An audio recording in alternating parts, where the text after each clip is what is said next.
O peso dos anéis invisíveis. Mariana de Souza, 32 anos, arquiteta de mãos calosas e olhos que mediam o mundo em linhas retas, sempre achou que conhecia sua família. Filha única de pais divorciados, cresceu entre plantas de casas desenhadas na mesa da sala e o cheiro de café queimado da avó. Mas nada havia preparado para a confissão que ouviu naquele almoço de domingo, quando seus avós, Dona Lourdes e seu antenor, celebraram 50 anos de uma união que, tecnicamente, nunca existiu. Nós nunca assinamos papel nenhum, Mariana. A voz de Lourdes, sempre firme, tremia levemente enquanto servia o bolo de nozes, sua especialidade. Na época, o padre da cidade sumiu com o livro de registros e a gente deixou pra lá. Mariana segurou o garfo com força. Não era só a ausência de uma certidão que a incomodava, mas a naturalidade com que eles riam disso, como se fosse uma anedota qualquer. Seu antenor, com as mãos marcadas por décadas de trabalho na olaria, acendeu um cigarro de palha no quintal e completou. O que vale é o que a gente viveu, menina. Papel não enche barriga nem aquece a cama no inverno. Mas Mariana não conseguia engolir aquela filosofia. Arquiteta, ela passava os dias transformando sonhos em estruturas sólidas com alvarás, contratos, carimbos. Como podia uma vida inteira, 2 vidas, se sustentar sem nada disso? O primeiro conflito veio com a herança. Uma semana depois da confissão, seu antenor sofreu um derrame. Enquanto Lourdes chorava no corredor do hospital, Mariana descobriu que, sem casamento oficial, sua avó não tinha direito automático à pensão do marido, nem à metade da casa onde moravam há 40 anos. Isso é um absurdo. Mariana esmurrou a mesa da cozinha, fazendo as xícaras tilintarem. Eles são casados aos olhos de Deus, da família, da porra da cidade inteira. Sua mãe, Cecília, uma mulher prática que trocava de namorado como trocava de esmalte, tomou um gole de vinho e encolheu os ombros. A lei não liga pra isso, filha. Ou você acha que sentimentos pagam contas? Mariana passou a noite em claro, revirando papéis no escritório improvisado no quarto. Entre projetos de clientes, encontrou a certidão de nascimento de seu pai, filho de mãe solteira. Uma mentira que se repetia em geração. Como pôde, pensou, ninguém ter corrigido isso? A jornada começou com uma mentira. Decidida a consertar a situação, Mariana inventou uma história. Disse aos avós que precisava dos documentos deles para um benefício retroativo do INSS. Lourdes, desconfiada, cruzou os braços. Você tá com cara de quem vai aprontar, menina. É pra ajudar vocês. Mariana mentiu, sentindo o gosto amargo das palavras. Confia em mim. Conseguiu as identidades, os comprovantes de residência, até uma foto antiga do casamento, na verdade, uma festa junina onde os dois dançavam colados. Procurou um advogado, um tal de Dr. Ribeiro, que coçou a cabeça ao ver os papéis. Tecnicamente, dá pra entrar com uma ação de reconhecimento de união estável. Mas vai demorar. E se ele, o homem, fez uma pausa delicada? Se seu avô não resistir, sua avó fica na mão. E se a gente inventar uma certidão? Mariana soltou antes de pensar. O advogado a olhou como se ela tivesse sugerido assaltar um banco. O segundo conflito foi moral. Mariana nunca havia trapaceado na vida. Nem colado em prova, nem sonegado imposto. Mas ali estava, em uma gráfica suspeita nos fundos de Pinheiros, pagando em dinheiro vivo por um documento falso com data de 1974. O homem por trás do balcão, de camisa amarela manhada de suor, lhe entregou um envelope pardo. Isso aqui não existe, moça. Entendeu? Ela sentiu, sentindo o papel queimar em suas mãos. Em casa, Lourdes a esperava na varanda com um copo de limonada. Você tá diferente, Mariana. A voz da avó era calma, mas os olhos afiados. O que você fez? Mariana hesitou. Podia mentir de novo. Podia dizer que era só um formulário qualquer. Mas algo na postura de Lourdes, aquela mistura de amor e decepção, a fez desabar. Eu arrumei um jeito de vocês serem casados no papel. As palavras saíram trêmulas. Porque senão vovô morre e a senhora perde tudo. Lourdes não gritou. Não chorou. Apenas tomou um gole de limonada devagar, como se mastigasse cada segundo daquilo. E você acha que 50 anos de verdade valem menos que um pedaço de papel mentiroso? O desfecho veio com uma canção. Seu antenor melhorou. Voltou para casa fraco, mas vivo, e sentou-se na cadeira de balanço como sempre fizera. Lourdes, sem dizer uma palavra a Mariana, pegou o violão velho que ficava no armário e começou a tocar Asa Branca. Era a música que dançavam na festa de casamento, que nunca foi. Mariana observava da porta com o envelope pardo ainda na bolsa. De repente entendeu. Não era sobre papéis. Não era sobre herança, sobre leis, sobre o mundo lá fora. Era sobre aquelas duas pessoas, uma tocando, outra sorrindo com os olhos fechados, balançando ao ritmo de uma música que conheciam de cor. Era sobre as rugas que se encontraram, sobre as mãos que se procuravam no escuro, sobre o café queimado de todas as manhãs. Ela queimou o documento falso no quintal, enquanto a fumaça subia em espirais, como 50 anos de uma vida que não precisava de carimbo para ser real. Naquela noite, Mariana sonhou com casas. Não as que ela projetava, cheias de linhas retas e cálculos precisos, mas uma casa de barro com paredes tortas e janelas que deixavam entrar o vento. Uma casa que não precisava de alvará para ficar de pé. Ao acordar, ligou para o advogado. Doutor Ribeiro, esquece o que eu falei. Vamos fazer do jeito certo, mesmo que demore. Porque algumas coisas como o amor, como a honestidade, não podiam ser construídas com atalhos. Mesmo que doessem, mesmo que demorassem. E talvez pensou enquanto tomava o café que Lourdes lhe servia em silêncio. Essa fosse a lição que seus avós sempre tentaram lhe ensinar. As coisas que valem a pena são aquelas que a gente vive, não as que a gente prova. O peso das pedras que não se veem. Mariana não contou a ninguém sobre o sonho. Nem mesmo a Lourdes, que há 20 anos lia seus silêncios melhor do que qualquer palavra. Mas na manhã seguinte, enquanto revisava os projetos da obra no bairro de Santa Ifigênia, seus dedos tremiam sobre o esquadro. As linhas que antes eram tão nítidas agora pareciam borradas, como se o papel tivesse absorvido a umidade de uma chuva que ainda não caíra. Foi então que o telefone tocou. Não era o advogado, nem o engenheiro, nem sequer um cliente. Era uma voz rouca, de alguém que falava como se as palavras fossem sementes plantadas uma a uma. Você é a neta da dona Cotinha, não é? Mariana segurou a respiração. Só uma pessoa no mundo chamava sua avó assim, e ela estava morta havia 16 anos. Ou pelo menos era o que constava no registro. Quem está falando? O homem que carregou as pedras da sua casa. Uma pausa. As que não estão nos seus papéis. Ela olhou pela janela do escritório, onde o prédio em construção erguia suas vigas como ossos de um gigante adormecido. Do outro lado da linha, o estranho continuou. Sua avó me pediu para não contar. Disse que você tinha que aprender sozinha, mas acho que já esperou demais. Mariana encontrou-o no fim da tarde, em um bar próximo ao mercado municipal, onde o cheiro de café torrado se misturava ao de terra molhada. O homem magro, com mãos grossas como raízes, bebia cachaça pura e tinha os olhos da cor do barro depois da primeira chuva. Meu nome é Ezequiel, disse, empurrando um envelope amarelado sobre a mesa. Isso aqui é seu. Ou era para ter sido. Dentro não havia dinheiro, nem documentos, nem sequer uma carta. Havia um punhado de fotografias desbotadas, sua avó jovem, de vestido florido, ao lado de um homem que não era seu avô, um terreno baldio com estacas de madeira fincadas no chão, e por último, a planta baixa de uma casa que Mariana nunca vira, assinada com uma letra que não era a dela. Ela queria construir isso aqui. Ezequiel apontou para um lote vazio na Rua dos Andradas, onde agora havia um estacionamento.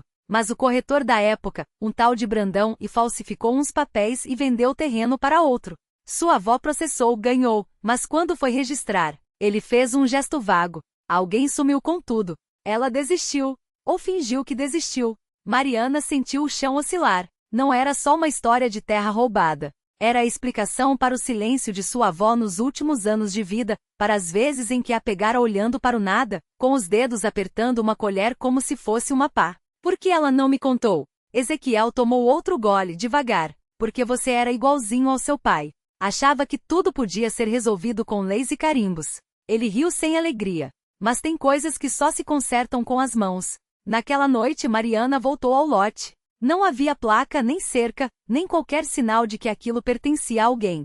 Só o asfalto rachado, e debaixo de uma lixeira virada, uma pedra branca do tamanho de um punho, com veias cinzas que pareciam mapas. Ela pegou, e soube, sem saber como, que era a primeira pedra da casa que sua avó nunca pôde construir. Agora, o problema não era mais o advogado, nem os papéis, nem mesmo o tempo. Era decidir se ela ia enterrá-la de volta, como um segredo que não era seu para desenterrar, ou se ia, pela primeira vez na vida, começar algo sem saber se tinha o direito. A pedra e o peso das mãos. Mariana apertou a pedra contra o peito, sentindo o frio das veias cinzas atravessar a camisa. Não era só o peso do mineral, mas algo mais denso, como se a memória da avó, aquela que ela só conhecera por cartas amareladas e um cheiro de cravo que ainda persistia nas gavetas, tivesse se condensado ali. Do outro lado da rua, uma luz piscou na janela do bar do seu Zé. Não o bar de sempre, com mesas de plástico e cerveja morna, mas um canto escuro onde os homens da cidade iam quando não queriam ser vistos.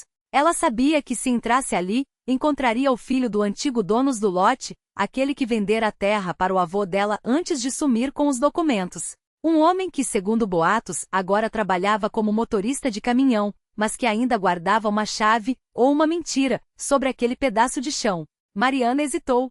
Se fosse até ele, estaria admitindo que a lei não bastava. Que às vezes a justiça vinha em forma de acordo sujo, de aperto de mão em cima de uma mesa pegajosa, de um esquece isso, murmurado entre dentes podres. Mas a pedra queimava em suas mãos. Ela atravessou a rua. Dentro do bar, o ar cheirava a fritura velha e desinfetante barato. O homem estava no fundo, jogando dominó com outros dois, as peças batendo no mármore lascado como ossos secos. Não levantou os olhos quando ela se aproximou, mas os dedos dele tremularam levemente sobre o sete duplo, como se pressentisse a sombra que caía sobre a mesa. Ouvi dizer que você conhece essa história. Mariana colocou a pedra entre eles, bem no centro das peças espalhadas. Essa terra era da minha avó, ou pelo menos deveria ser. O homem finalmente olhou para cima. Não era velho como ela imaginara, mas tinha os olhos cansados de quem já vira muitas estradas se desmancharem sob os pneus. Uma cicatriz cortava sua sobrancelha, fina como um fio de linha. Conheço sim. Ele empurrou o copo de cachaça para o lado, como se precisasse das duas mãos livres para o que viria. Conheço e sei também que sua avó nunca assinou nada. O velho dela, seu bisavô, comprou isso aqui com um aperto de mão e um saco de milho. Não tinha papel, não tinha nada. Só a palavra. Mariana sentiu o estômago revirar. Não era a resposta que queria, mas era a que sempre soubera no fundo. Então por que você vendeu de novo? Para quem não tinha direito? Ele riu, um som rouco que acabou em tosse. Não vendi. Dei. Para um cara que prometeu construir um posto de saúde aqui. Sua avó já tinha morrido, a terra estava abandonada, cheia de mato e cobra. Pensei, pelo menos ia servir para alguma coisa. O silêncio que se seguiu foi cortado pelo rangido de uma cadeira. Um dos jogadores de dominó, um homem magro com camisa xadrez, cuspiu no chão e murmurou. Posto de saúde, meu pé. O que construíram foi um depósito de lixo. E agora até isso tá caindo aos pedaços. Mariana olhou para a pedra. Não era só uma pedra. Era o que restava de uma promessa, a da avó, a do homem à sua frente, a sua própria, que ainda não sabia como fazer. E se eu construir alguma coisa aqui? Perguntou a voz mais firme do que ela se sentia. Não um posto, não uma casa. Alguma coisa que não precise de papel. O motorista pegou a pedra, girando-a entre os dedos sujos de óleo. Por um instante Mariana teve medo de que ele a jogasse fora, ou pior, que a guardasse no bolso como troféu de mais uma história que não terminou direito. Mas ele a devolveu. Terra não é para ser enterrada, moça. É para ser pisada, para ser suja, para doer nos pés quando a gente anda descalço nela. Se você quer construir, constrói. Mas não vem depois reclamar quando a chuva levar tudo ou quando o vento derrubar. Ela saiu do bar com a pedra ainda quente na palma da mão. Não era uma vitória. Não era sequer um começo. Era só o reconhecimento de que algumas coisas, como dores, como terras, como memórias, não pertenciam a ninguém, mas podiam ser emprestadas por um tempo, para quem tivesse coragem de carregá-las.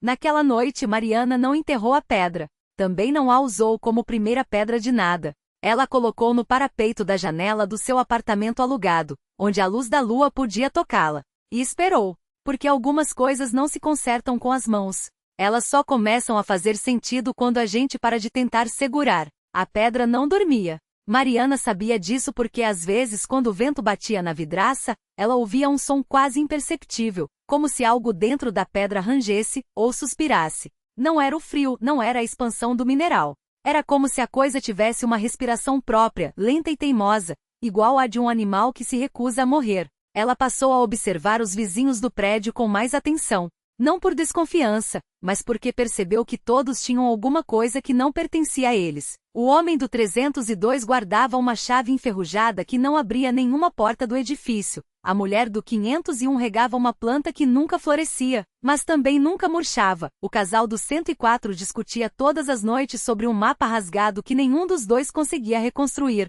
Objetos que não serviam para nada, exceto para ocupar espaço e lembrar que existiam coisas que não podiam ser jogadas fora. Até que uma manhã a pedra sumiu. Mariana não gritou, não revirou o apartamento. Só ficou parada diante da janela aberta, sentindo o cheiro de terra molhada que subia da rua depois da chuva da noite anterior. Não havia marcas de luta nem vidro quebrado. Só um rastro fino de pó vermelho no parapeito, como se a pedra tivesse se esfarelado sozinha, ou como se algo a tivesse arrastado para fora, devagar, com paciência de quem sabe que não precisa pressa quando já ganhou a guerra. Ela desceu as escadas sem rumo, mas seus pés a levaram até o terreno baldio onde, anos antes, sua mãe havia plantado um pé de jabuticaba que nunca deu fruto. O lugar agora era um depósito de entulho, com montes de tijolos quebrados e sacos plásticos presos aos galhos secos das ervas daninhas. No centro, porém, havia algo novo. Um círculo de pedras menores, todas iguais à sua, quentes ao toque, com veias vermelhas como cicatrizes. E no meio delas, uma cova rasa, recém-aberta. Dentro não havia nada. Só terra revolvida e um cheiro doce, quase podre, como de fruta madura demais. Você não enterrou, disse uma voz atrás dela. Mariana se virou. Era uma mulher que ela nunca tinha visto, com as mãos cheias de terra e os dedos manchados de suco roxo. Não de jabuticaba. De outra coisa. Não era para enterrarem, completou a mulher, como se estivesse explicando algo óbvio. Era para devolverem. Devolver o quê? A mulher sorriu, mostrando dentes levemente azuis, como se tivesse mastigado algo venenoso. O que foi emprestado? E então Mariana entendeu. Não era sobre a pedra. Nunca tinha sido. Era sobre a dívida. E dívidas, ela sabia, não se pagam com pedras. Se pagam com sangue, com tempo ou, quando a sorte é crueldade disfarçada, com o que a gente ainda não perdeu. A mulher das mãos roxas. Mariana sentiu o peso daquela verdade descer sobre ela como uma lona úmida. Não era a pedra que importava. Era o que ela carregava, e não no bolso mas nas veias, nos sonhos que acordavam gritando, na cicatriz em forma de meia-lua atrás do joelho, marca de uma queda que nunca tinha acontecido. A senhora sabe o que eu devo, disse a voz trêmula, mas sem medo. Porque o medo ela já tinha aprendido. Era um luxo para quem ainda acreditava em escolhas. A mulher, cujo nome Mariana não perguntaria porque nomes davam poder, e ela já tinha pouco demais, passou os dedos sujos pelo próprio braço, deixando um rastro úmido de roxo escuro, como tinta de amora fermentada. Você deve o que todas devem, o que foi tirado antes de nascer. Ela se agachou, colhendo algo do chão. Não era uma pedra. Era um dente. Pequeno, leitoso, com raiz ainda ensanguentada. Sua mãe comeu a fruta errada quando você era só um caroço. Não foi culpa dela. As grávidas têm fome de coisas que não existem. Mariana engoliu em seco. Lembrou-se da história que a avó contava quando o vinho da janta deixava sua língua solta. Tua mãe sonhava com um pomar debaixo da cama. Acordava com a boca cheia de sementes. E o que eu faço com isso agora? Perguntou, apontando para o dente que a mulher girava entre os dedos. Nada. A estranha sorriu de novo, dessa vez com pena. Você já fez. Quando enterrou a pedra, você plantou a dívida. Agora ela vai crescer. Um vento quente soprou entre elas, carregando o cheiro de terra molhada e algo mais, um perfume adocicado como goiaba podre. Mariana olhou para as próprias mãos. As veias pareciam mais escuras, quase roxas, como se algo estivesse subindo por dentro dela devagar, mas sem pressa. Quanto tempo eu tenho? A mulher riu, um som úmido como folhas sendo mastigadas. Tempo não é moeda aqui, menina. É semente. Você já está pagando. Ela jogou o dente no buraco onde a pedra deveria estar. Da próxima vez que sangrar, preste atenção. Não vai ser só sangue. Mariana não perguntou da próxima vez o quê. Ela já sabia. Porque naquela manhã, ao acordar, tinha encontrado uma semente entre os dentes. E agora, enquanto a mulher das mãos roxas se afastava pelo mato, sem fazer barulho, como se seus pés fossem raízes desenterrando-se, Mariana sentiu algo se mexer dentro dela. Não era um bebê. Era uma árvore. A semente não esperou. Mariana sentiu o primeiro broto furar sua garganta como uma agulha de vidro. Não doía, era uma pressão quente e insistente, como se algo a lembrasse de respirar pela primeira vez. Ela caiu de joelhos no chão úmido e quando abriu a boca não saiu um grito, mas um galho fino verde escuro, que se enroscou em seus lábios antes de desabrochar em folhas pequenas trêmulas. A mulher das mãos roxas voltou, não caminhando, mas crescendo. Seus dedos se alongavam em cipós, seus olhos afundavam em casca. Ela se agachou diante de Mariana e sussurrou. Você não é a primeira. As outras estão por aí. Apontou para a floresta. Entre os troncos Mariana viu silhuetas, corpos femininos imóveis, braços esticados como ramos, cabelos transformados em era. Algumas ainda piscavam. Outras não. Mas você pode ser a última que escolhe. Mariana entendeu. Não era uma maldição. Era um convite. Fechar os olhos e deixar a terra reclamá-la, raiz por raiz, até virar mais uma estátua de madeira no meio do mato. Ou morder. Ela mordeu. Não o próprio pulso, isso seria fácil. Mordeu a mulher roxa, arrancando um pedaço de sua casca seca. O gosto era de terra molhada e algo mais antigo, como ferro oxidado. A mulher gritou não de dor, mas de surpresa quando suas veias começaram a clarear, voltando ao vermelho. Seus pés, antes raízes, tremularam como carne de verdade. Cuidado, menina, ela ofegou. Agora você sabe o que é fome. Mariana cuspiu a casca. E sorriu, porque no lugar do dente que havia perdido, uma semente nova brilhava.